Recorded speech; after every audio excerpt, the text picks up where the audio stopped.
One other very interesting point about Watford is it's geared towards early career railroaders who are AREMA committee members.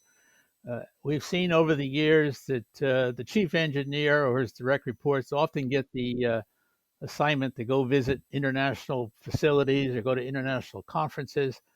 With Watford, we were trying to get younger folks who are in AREMA this international exposure to broaden their perspectives and prepare them for uh, leadership roles later in their career. Uh, Watford is used by the Japanese railways in this regard. They send almost 20 to 25 young engineers and young professionals every year to Watford as a training initiative, both to improve their English skills as well as to get knowledge of what other countries are doing. So this is a unique thing about Watford. It's really geared towards early career railroaders.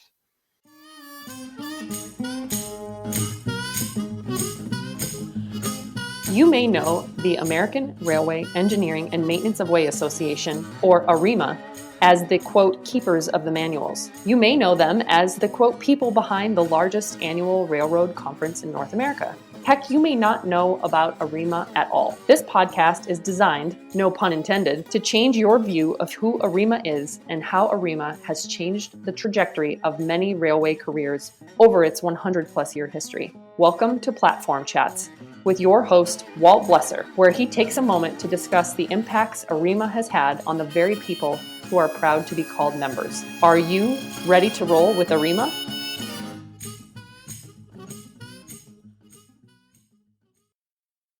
ARE Corporation is a proud supporter of AREMA and Platform Chats.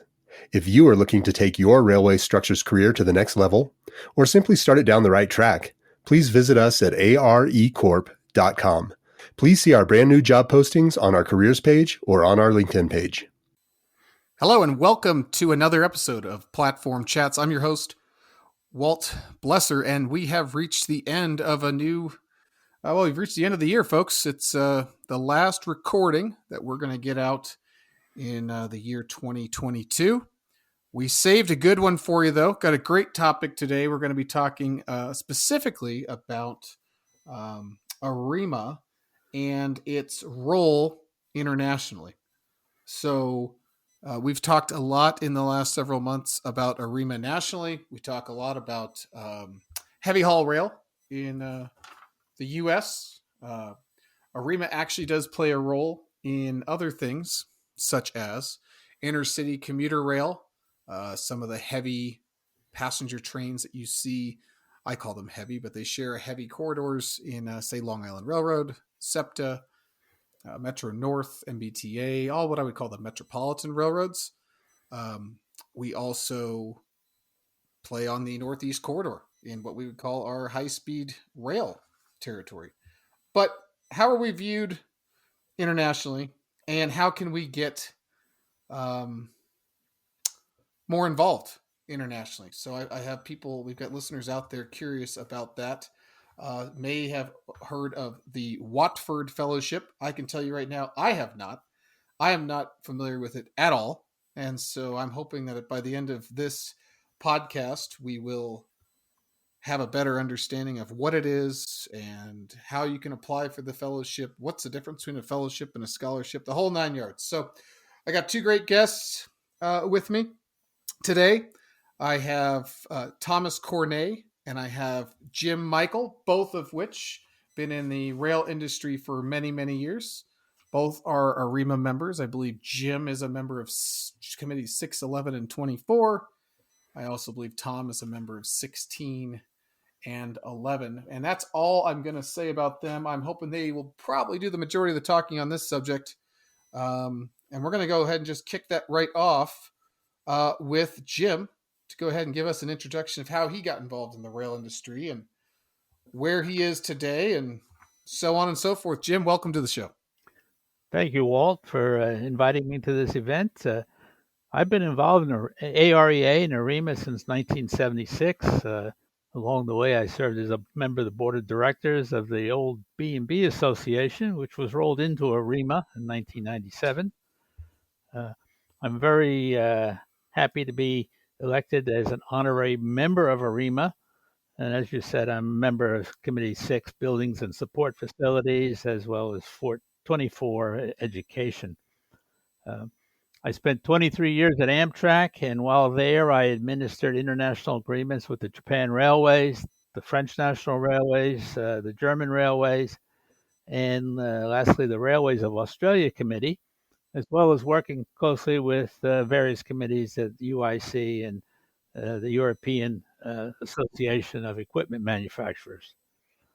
After Amtrak, I spent 15 years with 3 different international engineering firms, working both domestically and internationally on rail projects. And most recently, I've spent 12 years providing risk management and safety advisory services to U.S. and foreign railroads. I support the FRA's Rail Safety Advisory Committee structure. I've been a member of 2 different working groups, as well as participating in APTA and Next Generation Equipment Committee. And this has given me an opportunity to really get involved internationally with many different railroads from around the world. I always like to say railroading around the world is the same everywhere. The only thing that changes is the gauge of the track and sometimes the voltage in the catenary. And with that, Tom, why don't you introduce yourself? So, well, Jim, thank you for that introduction. And as for myself, I'm a consultant based in Alameda, California. And in my free time, I also work on railroad history. I'm currently working on projects relating to the Ann Arbor Railroad and the Central Railroad Company of New Jersey. I've been a member of AREMA since 2005, and I'm a member of Committees 11 and 16. For Committee 16, I have contributed to a number of sections of the manual, most notably the section on passenger motive power, which was a major addition to the manual. As to how I got started in the industry, I grew up in a railroad family. My grandfather was started with the New York Central in 1948, and he was a life member of the Roadmasters. And in visiting him, I grew up in LaGrange, Illinois, the home of the diesel locomotive. And in visiting him in Pennsylvania, all of my trips were on Amtrak, oftentimes the Broadway Limited, sometimes the Lakeshore Limited. So from that early experience, I got a picture of the railroad and how it functioned, and it just inspired with me so much curiosity about how everything fit together. And really, what that curiosity led to is developing a systems perspective, thinking not just about engineering, but also the technology, the policy, the regulations, and how managers work in that really complicated environment to make things happen. And in the 80s and 90s, railroads were still kind of on the bubble. They were still recovering from the 1970s and all the bankruptcies that happened then. And I was inspired to try to find a way to make things better. For the longest time, I thought that would result in a career on a short line railroad. I love short lines. They're still near and dear to my heart. I love the challenge of making something happen, very little resources. But what I found a niche was in passenger. And when I was doing a master's degree at the University of Illinois, I did my master's thesis on trackage rights agreements for commuter rail and how they came about and how railroads and commuter agencies found ways to share control of operations, but also to share costs and to share responsibility. And that led to a career in passenger railroading, starting with Metra in Chicago, then a transit agency in Michigan, and finally here in California with Amtrak and later the Capital Corridor Joint Powers Authority. So with the Watford Fellowship, that was something that happened in 2017, and it was really just an incredible opportunity to present some research that I had been working on about vehicle-borne devices to help lightweight vehicles in using track circuits effectively, and to really unlock the economics of passenger rail and the potential of using diesel multiple units effectively. And so I submitted a proposal to the Watford Committee to present this at the Watford meeting in Madrid. in 2017, and I was selected, and it was just an amazing opportunity. And just to see really the two takeaways that I think about, and I often reflect on, is seeing the different perspectives on railroading and what it means in different nations. And as Jim mentioned, we're all railroaders across the world. Things are a little different. But one of the things that is different is just the role that railroads have. And especially when you see, at that meeting, there were a number of presentations from the Japanese railways where they're talking about how they manage stations that have more than 1 million passengers every day. Incredible facilities in incredible cities. Just mind-boggling to think about the scope. One of the things I observed directly and was really helped me to see it in context was the role of unbundling in the Spanish railways. We think of European railways as still being dominated by state enterprise, but over the past 20 years, there have been many mandates to introduce private competition in the European environment. And in the Spanish railways, there are so many contractors that are involved in terms of servicing passenger equipment, in terms of managing the stations, managing the infrastructure, and there's a really tight-knit interrelationship of commercial relationships to provide these services, to deliver a really high quality and high functioning rail service. And it's really what I think is the future of what the U.S. industry is going to look like over the next 20 years. So it's a great opportunity, and we're going to talk, I think, more, Jim and Walt, about how people can apply for this year's Watford Fellowship. Absolutely, yeah. There's a lot to unpack there in that both of your introductions, and I'm not going to lie, I'm a little outside my bellwether and what I know about in this industry. I mean, when I think of AREMA and its predecessor AREA manuals, I know they've been used as an international standard of design for freight projects around the world, specifically when high axle loads or large MGT are a factor. And it's my understanding ARE manuals have been used in Australia, South America, Africa, Asia, other countries, I believe. So let's go back to Jim here. How did that happen? I mean, you seem to be the one in the know here, with more experience by far than I. How did you get involved in international railway activities? Well, it goes back to 1980, Walt.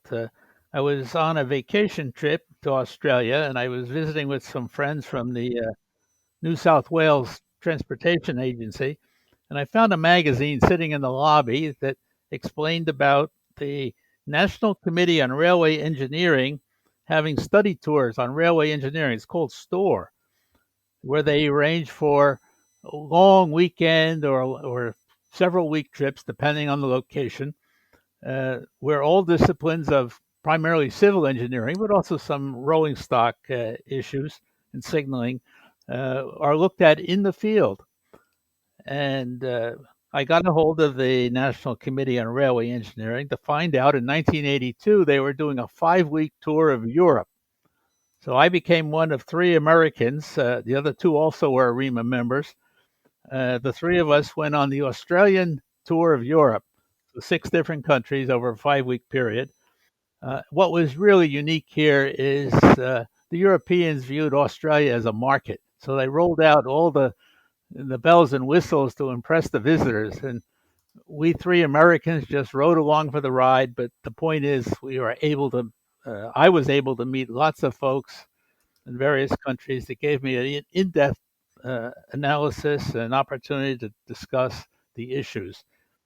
That later allowed me to participate in 6 other stores. I've been to New Zealand, the Pilbara of northwestern Australia, Queensland, as well as the urban passenger systems in Sydney and Melbourne. In 1997, the National Committee was converted into a technical society, much like AREMA, where it was composed of individuals paying dues and participating in committee work and presenting papers at conferences. So these contacts enabled me to really get involved over my career when I was at Amtrak. By default, I was the one that someone came to and said, "Hey, can you write a paper for the boss? He's going to Europe to present at a conference." Uh, Ultimately, I was able to handle the international agreements with the various European partners that had heavy concentrations in passenger service as we were trying to redevelop the Northeast Corridor. And nowadays, these contacts, I still use them and or still remain in contact with many of them uh, for work with AREMA now, as well as in the safety work I've been doing for the past 12 years. And in particular, it was very helpful as we worked at re-equipping the Northeast Corridor with European-style train sets. So let's just before I go back to Tom here, which I'm queuing you up here to talk a little bit about your experience with the fellowship. Jim or Tom, who would like to take this? I'd like to. What is Watford? Before we start talking about getting a fellowship, what is Watford? Is it a design committee or is it what is it? Let me take that, Walt. I just came back from the Watford. Once a year, the Watford group gets together in a conference. I just came back from the latest conference in Singapore, where we had people from 3 different continents, including the 2022 Watford Fellow, Yifeng Mao from the Honolulu Department of Transportation. The Watford is was described as a collection of friends who get together. It was started in 1963 by British Railways as an annual meeting amongst their various regions to share ideas, share design successes, quietly talk about what didn't work so it wasn't repeated. And this was an annual event held at the Watford Conference Centre of British Rail. In 1991, they opened up the conference to other European railways, and that coincided with the breaking up of British Rail into many different pieces. So Watford is a group of folks that get together in the fall of each year. There's no dues. It's just friends getting together. Each meeting is arranged by the individual host country. The motto or the mission of Watford is to practice good design because it's good business. And it covers all areas of technical and operations, signaling, civil works, rolling stock, heavy emphasis on facilities, since most of the European systems are oriented passenger-wise. Okay, that makes sense to me. So, coming back to Thomas, how did you hear about this? I know you went to a conference in 2017, but what perked your interest? How did you find out about it? And how did you know to submit a paper, or was it advertised on a website? And anything you could tell us. I saw the advertisement in RTNS, and it was something that when I saw I did some research into Watford, and I started to discover their long history, both as an organization in terms of bringing together people who are really at the top of railway design from around the world. Um, for a conference, and previously they also granted an award called the Brunel Award, which recognized the achievements in railway design. And previously, Amtrak had won those awards a couple of times for locomotive designs and for locomotive paint schemes. And when I saw that, I figured, well, this is a really high-powered organization. I kind of was a little bit hesitant at first to whether or not I should apply for it, but I figured, well, I'm going to give it a go because I felt that my research on shunting and vehicle-borne devices was something of interest, and it was really an international story, and I thought it might appeal to an international audience. And I'm really glad I took the time to fill out the application, and it's something that opened up that opportunity to attend the meeting, which is something that before then I wouldn't have thought about. And so, did you present a paper? The Watford Fellows are asked to prepare a slide deck. So this was research in progress that I had that is in the process of becoming a technical paper. I presented it first. Actually, Watford was the first place I presented it, and then I presented it the following year at the Joint Rail Conference that was held in Pittsburgh in 2018. So for Watford Fellows, what you're asked to prepare is a slide deck or a proposal for a slide deck on something that you have either worked on directly or that has been a part of your career that you've had some direct involvement with. And for myself, it's a matter of solving this problem of shunting effectiveness, which is something that continues to really frustrate a lot of DMU operations in North America. But it's something that has been solved pretty effectively in other places in the world. And so even though I wasn't the person doing the hands-on research on it in terms of doing experimental research, bringing together this international perspective and talking about best practices and what has been tried, what has worked, what didn't work, made ultimately for a successful proposal and a successful presentation. Walt, one other very interesting point about Watford is it's geared towards early career railroaders who are AREMA committee members. We've seen over the years that the chief engineer or his direct reports often get the assignment to go visit international facilities or go to international conferences. With Watford, we were trying to get younger folks who are in AREMA this international exposure to broaden their perspectives and prepare them for leadership roles later in their career. Uh, Watford is used by the Japanese railways in this regard. They send almost 20 to 25 young engineers and young professionals every year to Watford as a training initiative, both to improve their English skills as well as to get knowledge of what other countries are doing. So this is a unique thing about Watford. It's really geared towards early career railroaders. That is a very interesting and key piece that I think a lot of our listeners are going to like to hear. And when you say early stage, are we talking under 5, 10, 15 years? What do you think? Historically, we've aimed at 10 years or less in the industry. It's not a chronological age of the individual, but how many years you've been in the industry. We may expand that a little higher for 2023, simply to broaden the applicant pool. Okay. And so if you're still listening and you are in the category, which I am not, unfortunately, but let's say you do have, say, less than 10 years of experience, this is exciting to you. Applying for the fellowship, you would do that via the AREMA website. Is that correct? The documentation will be on I believe, the AREMA Educational Foundation website. Okay. The nature of the award is approximately a $1,200 grant from AREMA Educational Foundation that covers the registration fee of the conference, plus 4 to 5 nights of hotel, depending on the program of the conference and where it's held. And we'll have that information out probably in February for a decision in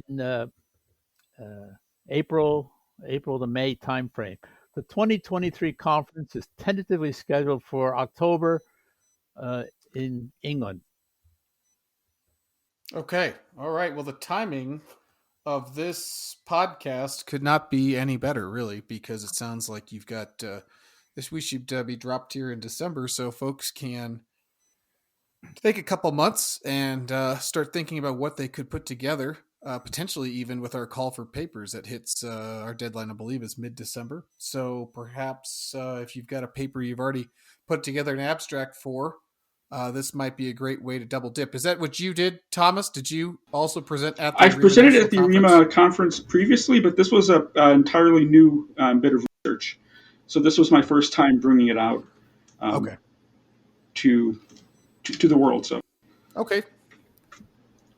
So you could do either or. So all right. So that is some key information there. If you want to, well, I stay on Watford because I do want to transition here to just a little bit about Australia. But while I'm on Watford, if individuals want to get a hold of you, Thomas, since you've got recent experience there, last 5 years or so, The best how way would to they do reach that? me is via email at which is publications@thomascornille.com. And if people are trying to find the AREMA Foundation website on Watford, the easiest way that I found to get there is to go into Google and type in Watford AREMA or Watford AREMA Foundation, and it should be the top search result. Perfect. Perfect. And we'll recap that at the end. So, but if you are sitting here taking notes or you hit the pause button, just so you also know, Thomas spells his last name Cornillie. And I think either way, we're a tight knit group at AREMA. We're here to help each other out. So don't be afraid to reach out and send a quick note if this is getting you all excited. And speaking of excited, let's talk just briefly here about Australia. The Australian relationship to me has been a positive one. At the same time, I'm not very familiar with it. So, Jim, could you talk maybe a little bit about that? Yes, in 2018, AREMA and the Railway Technical Society of Australasia uh, initiated a cooperation agreement, which provides for exchanges of information, the opportunity to participate in these technical study tours, as well as reciprocal discounts, member discounts for conferences and webinars and other events sponsored by each organization. In 2018, it's noted that this agreement fostered the fact that the New Zealand Railways won the Hay Award for their earthquake remediation. And at the 2019 conference, we had a very interesting presentation from ARTC, the Australia Rail Track Corporation, on their Inland Rail project, which is a $2 billion new railway line between Melbourne and Brisbane to bypass the Sydney urban area. RTSA built a study tour to the USA in 2019, built around the AREMA conference in Minneapolis, and had folks. We went to Pueblo. We visited several projects on the West Coast, including the ports of Long Beach and LA, California High Speed Rail Project, uh, Denver RTD work. And we had the opportunity to meet with some of the freight railroaders, particularly with sidebar meetings while at the conference in Minneapolis. In 2020, AREMA planned to have a tour to Australia. We got it all pretty well put together, but then something called COVID got in the way, and so we canceled it. And we do have hopes now that maybe in 2024 we'll be able to put this together and have a delegation of AREMA members visiting Australia. Very cool. So, if folks want to get involved with that, how would they do that? Let's say the study tour. Is that something that's going to be announced, do you think, through AREMA headquarters then? Yes, it will. The AREMA tour would be announced through AREMA headquarters.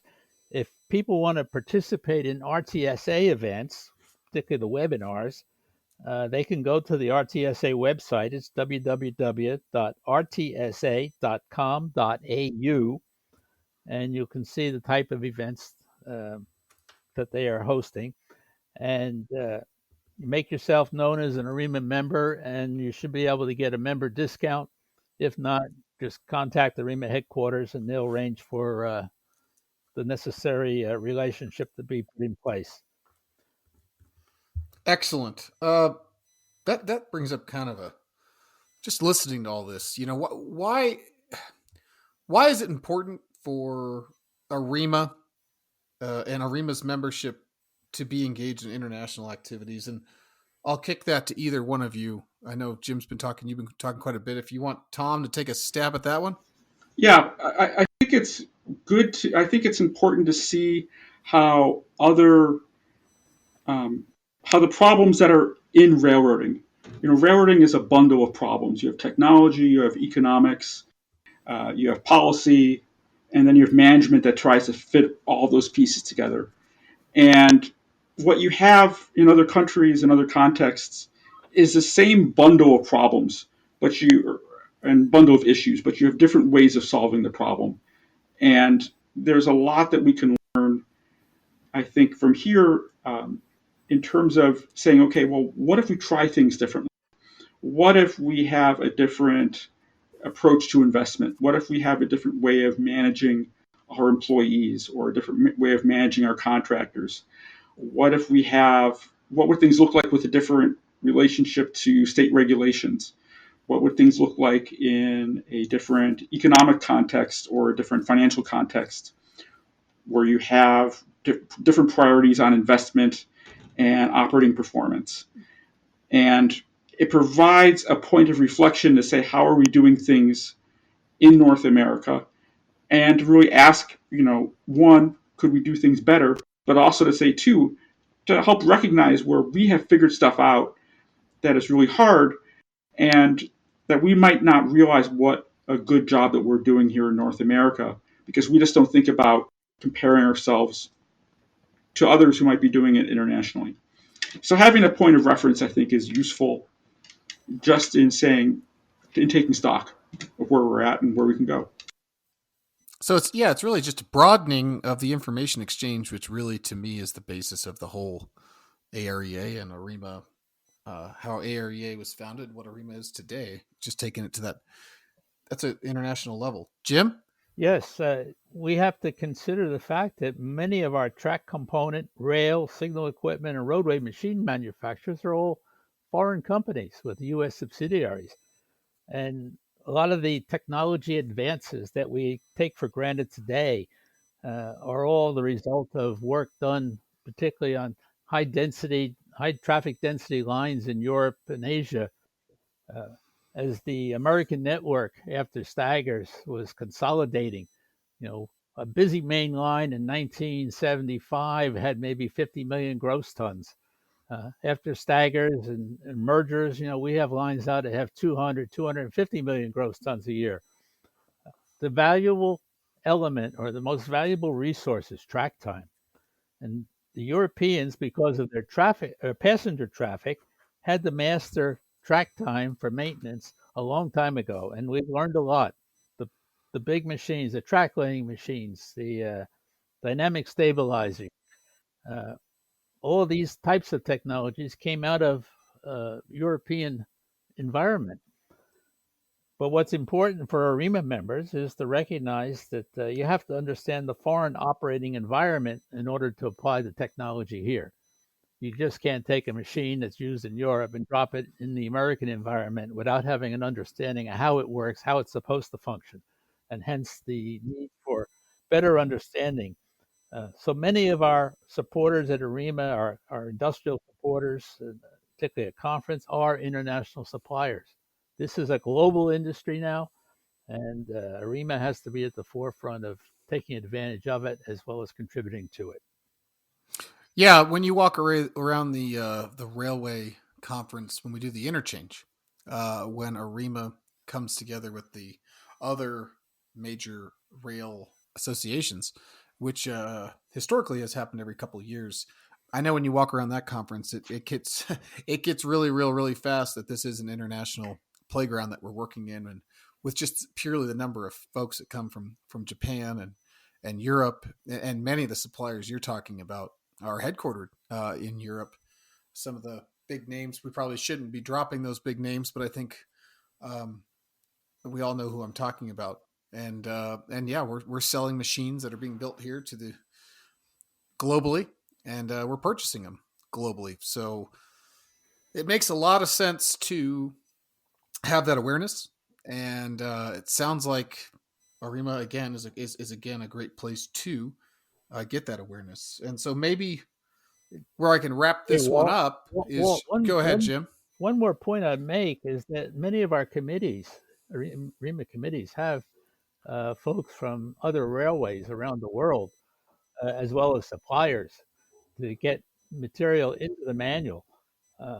What's particularly exciting is the fact that we talk about the passenger environment, particularly high-speed passenger. I like to say the high-speed track is high-performance track, and when you consider dynamic loads of a 200 or 250 mile an hour passenger train, what you quickly find out is dynamic loading there is probably the same or greater than a slow-moving freight train with 35-ton axle loads. So there's a common knowledge here that really needs to be shared across both passenger and freight. Yeah, so the crossover is might be there that you don't even see. So, okay, well, let's just ask the question: how can AREMA members become more involved internationally? And I'll give that to either one of you. I think a good place to start is by looking at international oriented publications, such as the International Railway Journal, Railway Gazette, really cover developments from across the world. And they do so, they're published on a monthly basis. They also cover a lot of North American news as well. Second thing is to look for organizations that have an online presence that are in other nations. But with the online presence, it means that even if you're in North America, you can start to partake in some of their meeting activities. The Permanent Way Institution in the United Kingdom, it does excellent with that. They have technical presentations, sometimes 2 or 3 times a week, that are free to join. The IRSE, the signaling engineers, also have regular online presentations, and they also have a great North American chapter that collaborates a lot with the AREMA CNS committee as well. And if you're, if depending on what your language abilities are, the world is truly there. There's a lot of places to look, and it's just you're only bounded by your curiosity in terms of what's available out there and connections to make. Jim? Well, one thing that I've found is that international activities, you learn a lot by talking and meeting with people, even if it's simply by email correspondence. Email has opened the world. People will share documents as attachments or point you to links to get you information if you have a problem. One of my good friends in Australia is Phil Campbell, who is the director of standards at the Australia Rail Track Corporation, who is an AREMA member. And Phil relies upon AREMA documentation as he develops standards for the Australian Rail Network. And he and I have shared links and ideas and places, sources of information back and forth. So the real answer is getting involved. Look for some of the international members on some of the committees. Go to the AREMA directory if you have an interest in a particular country. I've never been turned down when I ask for information. And in particular, if you're planning a vacation and you don't have a family member to get in the way, you want to do a railroadman's holiday. I've never had a case where somebody would not open their door and take you to visit a facility or a shop or an operation center. They're anxious to explain what they're doing. They're proud of what they do, just as we would do the same thing as visitors came here. Oh, no, I don't think there is a better way to wrap this up. I just do want to say that as just a brief recap, if you're interested in the Watford Fellowship, keep your eyes peeled there. It looks like they're going to hit, applications are going to hit roughly in February. I've kind of provided you with Thomas's contact information. You can get it off the show notes as well, and go on to the AREMA directory. You can find Jim Michel on there. That's Michel. Is that correct, Jim? That is correct. In fact, let me give you another email address that will not get you lost in all the clutter of the junk email. It's jmfcva@outlook.com. There you go. You heard it here first. Again, the excitement for younger members is there. The appetite is there. AREMA is supporting it. They are providing funding for the winner to attend the Watford delegation and conference in England in the fall. And so, with that, guys, thank you both. One other thing we didn't mention is any AREMA member can attend the conference. You have to Right, pay the true. registration fee. It's not limited. It's not the case where we have just one person from AREMA going. Anybody who's an AREMA member can go to the conference. Just get a hold of Thomas, get on the mailing list, and we'll get you the invites to the conference when it comes out next year. And Thomas, you're the new chair of the Watford U.S. delegation. Is that right? Okay. So you are talking and you're listening to the right folks to get involved and learn more to get involved internationally. This has been really fun, guys. I appreciate it. This is, again, we went off the structures world and other things that I know more about. Some might say I don't, but I feel like I might. But the international piece, I do not. And this is really good. So thank you both for being on here. And I hope you both have a very happy holiday season. And for our listeners out there, I look forward to speaking to all of you again in 2023. Thank you for rolling with AREMA on today's episode of Platform Chats. For further information about AREMA, please visit arema.org or contact us at info@arema.org.